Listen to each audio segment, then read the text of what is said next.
Bonjour et bienvenue dans l'invité de l'économie et je reçois aujourd'hui le vice-président de la Chambre de commerce franco-britannique, Michel de Fabiani. Bonjour et merci d'être avec nous. Bonjour. Dans une dizaine de semaines, le Royaume-Uni s'apprête donc à quitter l'Union européenne, précisément le 29 mars prochain. Et pour le moment, bien malin serait celui qui pourra dire ce qui va se passer d'ici cette date-là. On a vu donc le rejet par les parlementaires britanniques du plan négocié par Theresa May.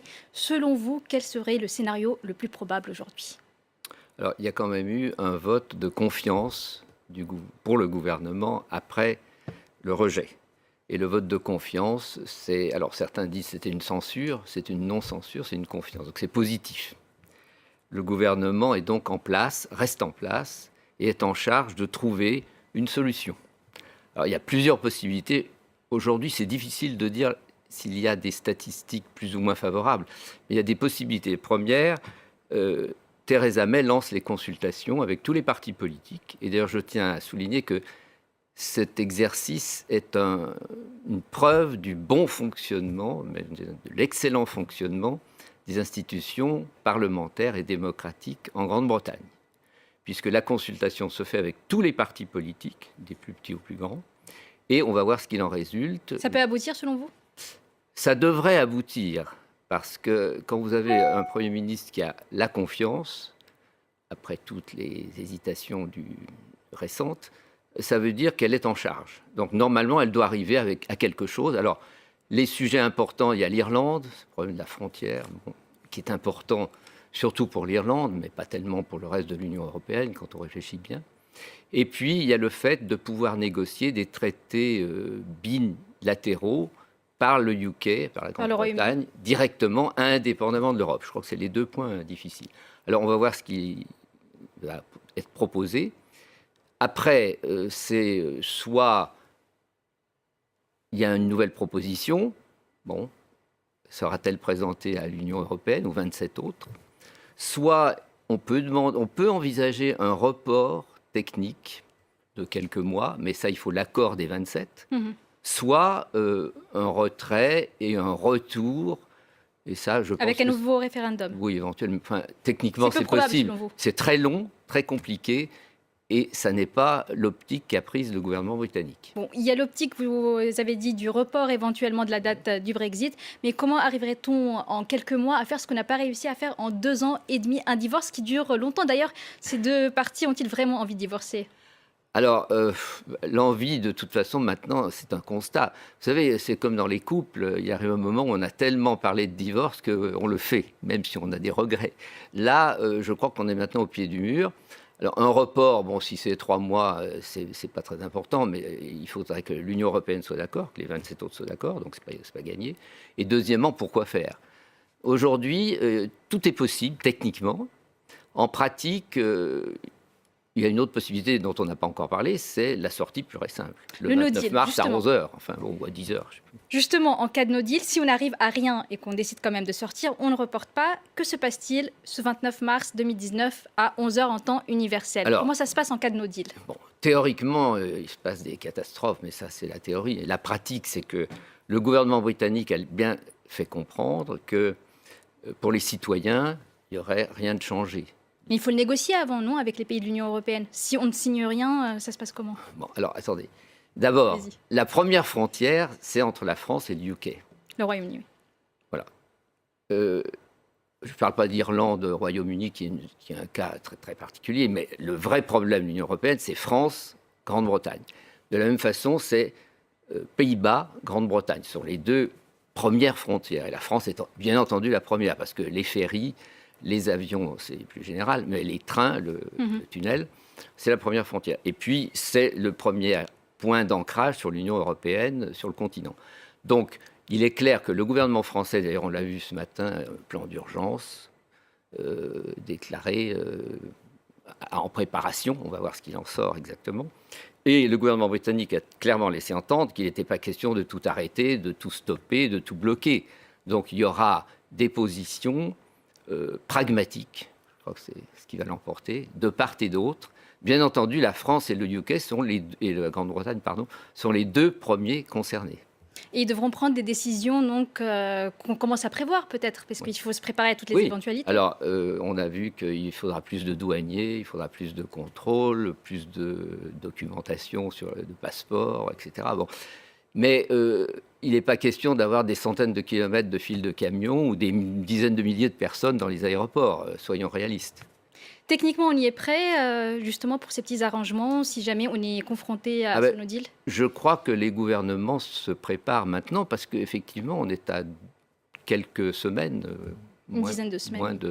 oui, moins de 3 mois. Et donc en parlant des conséquences, d'un no deal, puisque c'est, un des scénarios Oui, possibles, d'ailleurs oui, évoqué par plusieurs responsables européens et français, oui, il y a cet impact sur le commerce. oui. Donc notamment, le Royaume-Uni sortirait donc de, cet espace, commun, de ce marché, unique, européen. Quel serait l'impact sur les échanges commerciaux, sachant que le Royaume-Uni, importe une bonne partie, de ses biens, des pays de l'Union, européenne? Oui, alors c'est à double sens, hein, parce que effectivement le commerce des marchandises est déficitaire pour le Royaume-Uni, mais pour les services, il est excédentaire. Bon, globalement déficitaire, mais enfin les Mmh. services, c'est très important. Donc il y a plusieurs secteurs. Il y a des secteurs très concernés. Vous avez tout ce qui est automobile, équipement automobile, tout ce qui est aéronautique, moteur d'avion, Airbus, etc. Tout ce qui est services financiers, assurance, informatique au sens large, comptabilité, et puis énergie. L'impact, Avec, c'est quoi? Pardon, c'est le retour des droits de douane, c'est aussi des questions réglementaires. ouais, Quel effet sur le Royaume-Uni, justement, pour tous ces biens-là? oui, alors je pense que c'est plutôt au départ les aspects administratifs. Bon, c'est pour ça d'ailleurs que les Mmh. gouvernements se préparent, dans le gouvernement français et britannique bien sûr, se préparent pour tout ce qui est administratif. Après, droit de douane, il suffit d'appliquer le commerce international. Après, il n'y a pas d'impossibilité. Euh, Il y a enfin l'idée que les entreprises vont s'organiser, vont faire des stocks pour prévoir cette situation. Mais bien entendu, si ça dure très longtemps, ça peut amener à des conséquences que l'on ne connaît pas aujourd'hui. Des conséquences comme, l'inflation, comme des pénuries, Oui, moi je pense plutôt à des décisions d'investissement à revoir au Royaume-Uni? au Royaume-Uni et sur le continent, des deux côtés. On a commencé déjà à le voir justement, par exemple dans le secteur financier, des banques qui renoncent à investir ou à accroître leurs investissements au Oui. Royaume-Uni, qui préfèrent... Ça, c'est pour une raison très Mhm. technique, c'est que si vous êtes dans l'Union européenne, vous devez avoir un établissement principal dans l'Union européenne. Donc ça, Le c'est passeport technique. européen, Oui, justement, voilà. qui permet Voilà, aux voilà. banques d'opérer. Et ça, qu'on ait un no deal ou pas, ça ne change rien du coup, parce qu'ils De n'auront toute pas le façon, passeport la européen. notion, le secteur financier est très particulier. Pour le reste, c'est vraiment une question économique. Mais la Grande-Bretagne est un pays qui a... France-Grande-Bretagne, c'est la même population, c'est le même PIB, en gros, c'est les mêmes caractéristiques. Deux grands pays, on ne peut pas couper la relation entre deux pays de façon pratique et de façon intelligente pour les deux. Pour les deux, ça veut dire France, Grande-Bretagne et le reste de l'Union européenne, bien entendu. Mhm. Et aussi, donc, on a parlé du secteur financier, d'autres secteurs sont aussi touchés, notamment l'aéronautique. Oui, Aujourd'hui, les compagnies aériennes profitent du ciel européen. oui. Qu'en sera-t-il en cas de Brexit dur, de Brexit sans accord? Est-ce que des compagnies implantées en Grande-Bretagne pourront toujours faire circuler leurs avions entre deux capitales ou deux villes de l'Union On européenne? peut pas imaginer que l'aéroport de Londres, qui est vraiment un des grands aéroports internationaux, comme celui de Paris d'ailleurs, coupe les liaisons avec le continent européen. Et réciproquement, le tourisme ne va pas s'arrêter. Les avions vont continuer à voler. Alors, c'est ce qui suppose des contrôles. Bien sûr, théoriquement, tout s'arrête, mais ça, c'est Donc on théorique. agira au cas par cas dans ce cas-là. Oui. Un Brexit dur, sec, ça Oui. signifie on agit. Je vais vous donner un exemple. Le gouvernement britannique a déjà décidé que tout ce qui est Erasmus pour les étudiants serait inchangé et continuerait dans la durée. Donc c'est un exemple. Alors celui-là a été annoncé tout de suite parce qu'évidemment les étudiants sont les premiers concernés et se sont posés des questions sur leur avenir immédiat.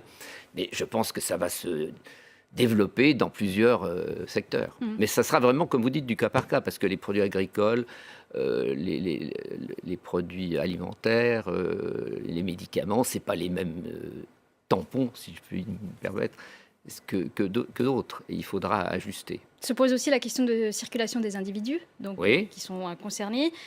Du coup, il se passe quoi aussi Alors, Il est dans clair ce que le scénario? gouvernement britannique, comme le gouvernement français, ont pris la position, les Britanniques certainement, c'est clair, qu'il n'y aurait rien de changé. Les citoyens résidents de part ou d'autre seront accueillis de la même façon, n'auront pas de problème particulier et pourront continuer de se déplacer librement. En attendant de trouver des accords au cas par cas aussi. Oui, avec les autres pays, mais au moins pour Mm. France, Grande-Bretagne, ça me semble assez clair. Et c'est important puisqu'il y avait 300 ou 400 000 personnes, on ne sait jamais très Il bien. faut le formaliser par un accord, cela? Je crois que les gouvernements ont annoncé qu'ils le feront. Mhm. Donc, on a parlé de l'impact sur l'économie britannique, mais de nombreux pays, donc parmi les 27 de l'Union européenne, pour ne pas dire tous, ont aussi de nombreux échanges, de nombreuses relations commerciales, économiques et stratégiques avec le Royaume-Uni. Quel impact sur eux? Quels seraient les pays les plus touchés? Alors c'est clairement, bon, il y a la France bien entendu, euh, les Pays-Bas, la Belgique, le nord de l'Europe. Après c'est un petit peu plus diffus, mais c'est essentiellement la couronne centrale finalement de l'Europe. Qui serait... Alors pour le tourisme, il y a évidemment l'Espagne, Espagne, Portugal, qui sont très touchés, mais on ne peut pas imaginer que le tourisme s'arrête. Bon, je ne pense pas que ça soit l'intention. Après, le problème des compagnies aériennes qui sont basées de part et d'autre, Mhm. les grandes compagnies bien connues, bon, bah, elles s'installeront ailleurs de façon à continuer leur vol. Et un mot pour finir, quel serait l'impact sur les autres pays de l'Union européenne, sur le projet européen dans son ensemble? Est-ce que ce Brexit, s'il se passe bien, même en cas de no deal, pourrait donner des idées à d'autres pays Alors, européens? évidemment, c'est un mauvais exemple parce qu'on peut dire, regardez, le UK sort, bon, mais n'oubliez pas que la Grande-Bretagne est l'un des principaux pays européens et que même pour ce grand pays avec un grand empire colonial et une grande zone, le Commonwealth économique, même pour eux, c'est un grand problème. Donc pour les autres pays européens qui sont plus petits, plus faibles, ça serait dramatique. Dramatique. Donc sur ce mot, on terminera cette interview. Merci beaucoup Michel de Fabiani pour vos réponses. C'est la fin de cette émission. Vous pouvez bien sûr la retrouver sur notre site france24.com. Au revoir.